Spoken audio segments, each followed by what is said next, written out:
are able to, but there is people are desensitized as well. I mean, it's another guy being beaten by the cops. I don't think that police brutality is more now than it has been in the past. But it is what's disturbing to me is that people are not, with pitchforks and torches in the streets when you see something like that. I mean, that is a huge problem in our country that needs to be dealt with. That's the constancy that you can learn. You can actually learn the constancy of curiosity and the constancy of outrage. You can learn that it is okay to keep asking the questions and to be dissenters. And if you're not taught it, then you don't know it. But we owe ourselves and the United States that we will pass off to our children to relearn the tools of reason, logic, clarity, dissent, civility, and debate. And those things are the nonpartisan basis of democracy, and without them, you can kiss this thing goodbye. And it is up to us. It is up to us.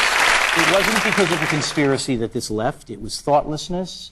And what you have to do is get it back. And what happens now in this partisan-addicted country of ours is that Democrats are afraid that if they send their kids to civics classes, they might not come back Democrats. And Republicans are afraid their kids won't come back Republicans.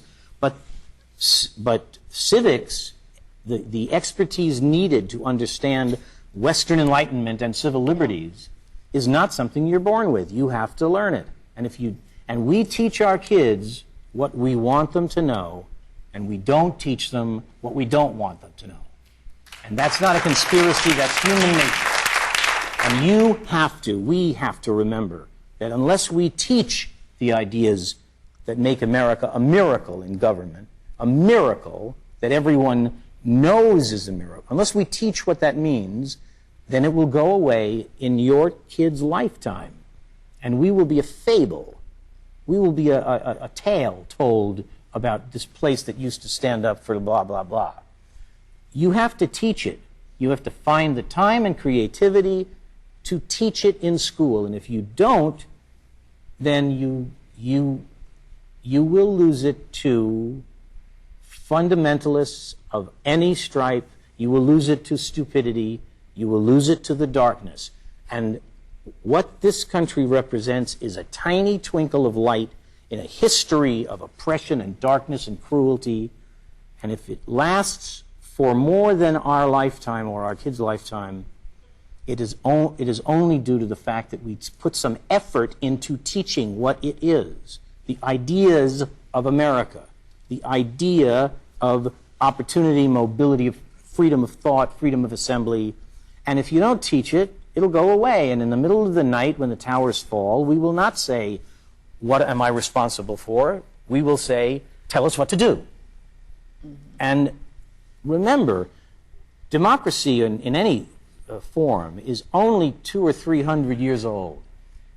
Kingship is 10,000. It goes back to Athens. No, I mean in practice, in the way we live with each other.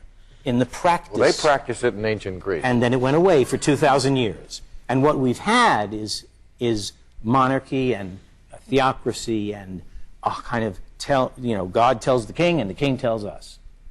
And the idea of being personally responsible for your government is a twinkle. It's only as old as, since Victoria's death.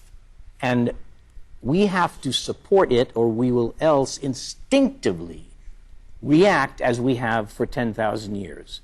Tell us what to do. And we'll chuck these liberties the moment the next terrorist horror happens. Okay. That's well said. Glad you were here to say it. I got to tell you this. The reason